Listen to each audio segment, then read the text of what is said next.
From Trichomes Studios, I'm Jesse Betend, and this is The High Ground.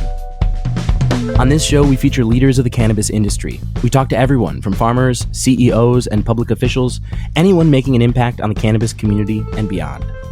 As our nation grapples with the outbreak of COVID-19, states are being forced to make decisions about which businesses are allowed to remain open. This has huge ramifications, obviously, for every industry. In Michigan, cannabis has been deemed an essential service. But how is COVID-19 impacting cannabis industry partners? Today, I'm joined by Jamie Cooper, founder of Cannabiz Connection. They aim to help new businesses in the cannabis space get up and running by connecting them to partners and educating them about local regulations. Beyond being an influential voice in the cannabis industry, Jamie herself has a background as an advocate for cannabis, and she's also been featured in Fortune magazine's 40 Under 40. Jamie, welcome to the show. Hi. What's your current quarantine situation and how you doing over there? Well, I'm in Grand Haven, Michigan.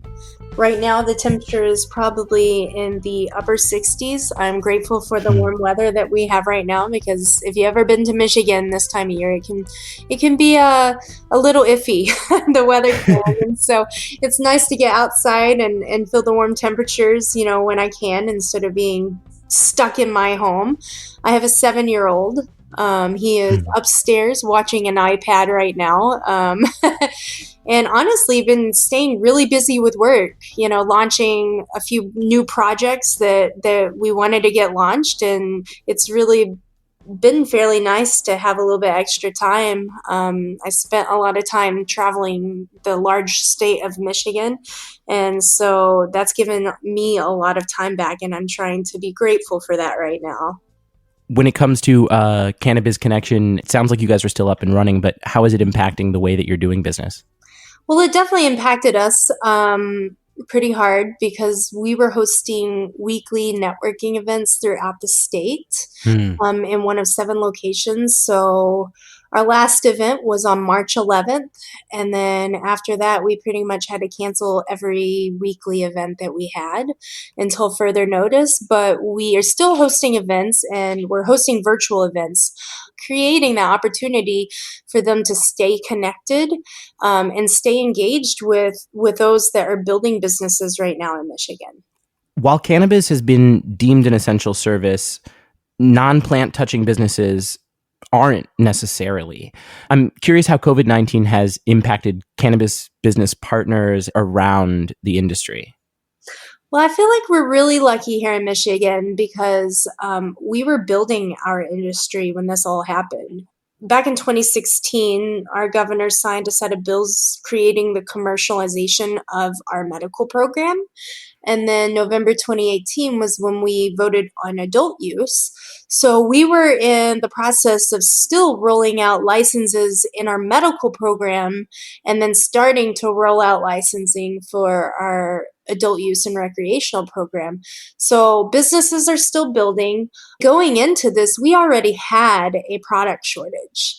We didn't have enough licensed entities available and open and operating to support the demand that exists in Michigan. I mean, going into our adult use, we had 300,000 medical marijuana patients registered in the state of Michigan. And that's huge. I mean, we have a very large medical base, and then we opened it up to adult use. That makes it even larger. And so we were in a unique situation, because there was this massive need and not enough businesses to support that. For the most part, those businesses are doing fairly fine, because they're open and they're still helping fill that need that exists. What did it mean for cannabis to be deemed an essential service? And was there ever any doubt that that decision would go that way? There is absolutely doubt. When something works against us in that manner, it doesn't ever surprise me. We're not treated the same as the alcohol industry or tobacco. We are treated differently, and we see it every single day. Whether it's in banking or advertising, we aren't treated the same. And so it was great to see that we were looked at as an essential business, and that really is going to help us I think it's time for us to do something federally. And this is huge proof of that, because a majority of the states throughout our country are deeming this essential. And the last thing we want is those that are using cannabis as a solution for maybe opiate to turn back to those substances that cause problems in their lives. Our services are still needed. Whether you touch the plant or not, or if you're offering a service, it's going to be important, like especially here in Michigan when we had our market developing. I mean, there's people still building, there's municipalities still approving applications. Our state is doing inspections via FaceTime. And because of that, if you were to just take a step back and not do anything out of fear or panic over the next few weeks, that could really be bad when we start coming back to normal, in the summer when this all ends. That's actually a really great tie-in to my next question, which is just recently Congress passed an aid package, which would offer, among many other things, the opportunity for loans for small businesses. With cannabis being illegal on the federal level, there are questions, and it's looking like cannabis companies will not be eligible for some of those. Do you think that the states that have gone ahead and deemed cannabis an essential service, is it incumbent upon them to find ways to help cash-strapped businesses if they do consider the service to be that important? Absolutely. I think that we should be given the same access to this funding. We need it. It's essential. Our governor decided that it was essential. I do believe that some of those opportunities are probably given to non-cannabis businesses first, just due to the liability. There's a lot of banks that, are responsible for some of the funding, and they just still don't want to touch it. And they're not going to do that until there's some sort of relief on a federal level. And it's sad because we need it. We're helping a lot of people with this plant, and we're saving lives from this plant. And, it's just completely unfair for us to not be granted access to the same privileges as other business owners. There's also the fact that these businesses, while remaining open, are also able to keep people employed. And we are seeing more and more people, unfortunately, out of work. The cannabis industry could be a place that people who are out of work find themselves moving into, as Michigan is a growing industry. Is there space for people to move into cannabis or perhaps even start businesses? And is that even feasible in this current climate? Absolutely. I think if you're out of work right now and you're not in the cannabis industry and you're looking for opportunities, this would be a prime time to be looking. I looked on Indeed this morning to see what kind of positions are available, and there were plenty. And it's going to continue to grow. I mean, more and more, like I would say, and this is a guess, here in Michigan, I'd feel like 40% of our medical marijuana businesses are operational right now. That means there's still another 60% on the medical side that still needs to get operational, because it took time, and our state did not roll out their process very gracefully. It's taken a really long time, but I feel like they're processing a lot of applications. A lot of people have been building, and they're hiring right now. So tell us a little bit about your story. How did you first get into cannabis, and what led you to founding Cannabiz Connection? Well, so I moved to Michigan a little over 5 years ago from Breckenridge, Colorado. And I was in Colorado in 2014 when adult use, January 1st was when the first adult use establishments opened.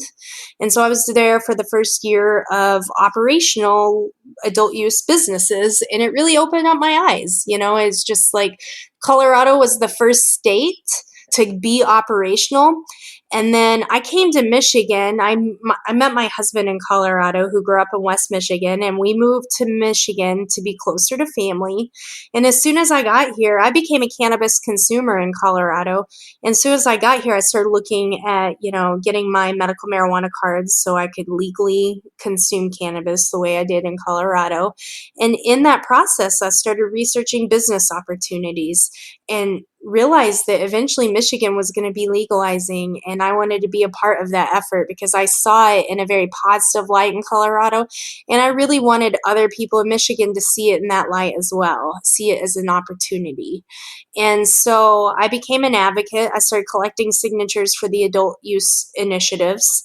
I started a Women Grow chapter in 2016, operated that for about a year, and was starting to build community through that. I started a marketing company, started taking on marketing jobs in the industry, and that marketing company eventually transitioned into Cannabiz Connection.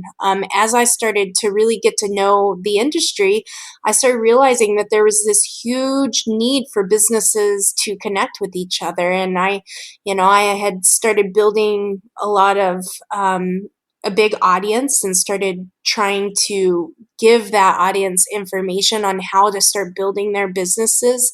And I launched Cannabiz Connection January 2018. And then January 2019, I launched our weekly networking events. I also took a publisher job for Sensi Magazine and launched our magazine here in Michigan in October of last year. And so, it's just, I love my job. I love being able to be a part of this industry. I'm very passionate about this plant and the lives that it can change. I have a son that we use CBD and CBG for his autism, and it's worked wonders. My entire family uses it. And so it's really a huge part of our lives, and I'm grateful to be a part of that journey here in Michigan. You were named one of the 50 most influential women in West Michigan by the Grand Rapids Journal. How does that feel? It was awesome. I was named in 2018 and 2020, and I'm grateful that I'm pretty sure I was the very first cannabis business owner to get that recognition and to have a mainstream business publication recognize cannabis as a legit industry was a huge, huge blessing, because I do live in a very conservative part of Michigan. And, 5 years ago, I would have never imagined being named the top 50 most influential women, and it's all because of the work that I've done and the advocacy and, the opportunity that others have, because I was willing to just put my neck out there and fight for it. And I didn't care what people thought. It made me so mad that those that use cannabis or those that wanted to start business opportunities are every day discriminated against. And that just fired me up and really gave me fuel for that fire. Well, that actually leads beautifully into my next question, which is you ran for Grand Haven City Council in 2019.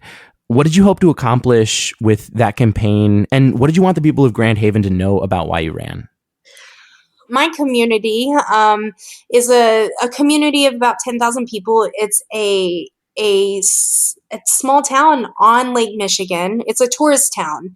In my background, I worked in Keystone, Colorado, Breckenridge, Colorado. I have a history of working in tourist towns, and I felt like I brought a lot to the table when it came to that. And I've lived in this community since I moved to Michigan, and it frustrated me, some of the decisions that were being made, and it frustrated me enough it's funny that you're asking this question, because 1 year ago today, I saw it in my Facebook memories. I was collecting signatures to be put on the ballot for city council, and I had announced it a year ago today. And so it's, I wanted to accomplish change. I wanted to represent a very large demographic in our community that just isn't in a leadership role right now. Our city is run by older conservative people that definitely, don't think the most positive about cannabis. And I really wanted to be taken seriously. And it really helped. I didn't win. I did really great. There were 2 seats open. One got filled by incumbent, and another one was filled by another gentleman. And he's great and doing great work on our city council. And I'm grateful that he won that seat. But things needed to change. I mean, the incumbent has been in that seat for like 24 or so years, and he didn't even campaign, and he still got it. and it's just it just was, what I got out of it was just I was taken seriously, and I have a great relationship with the city now. A month ago, we passed our ordinance to allow for medical marijuana in our city. And eventually that's we'll be allowing for recreational. Even if I have to do it by a ballot initiative, eventually I really believe that we will have recreational sales here. And it's because I was willing to kind of push that line and be a voice for the people that wanted it. I mean, 56% of our city voted in favor of adult use. And so I think it's important that we have leaders that are going to listen to the people and not make decisions against the people's will. Jamie Cooper, founder of Cannabiz Connection. Jamie, thank you so much for joining me. Thank you so much for having me. You can find more cannabis industry reporting at trichomes.com, as well as more great shows like this one. If you're a member of the cannabis community and have a story you want to share with us, reach out. You can reach the show at highground@trichomes.com. Please take a second to subscribe to the podcast and write a review. It really helps others find the show. You can also join the discussion with industry insiders and get your voice heard by joining the community at trichomes.com and follow us on all social media. The High Ground is produced by David Fortin. I'm Jesse Betend. Thank you for listening.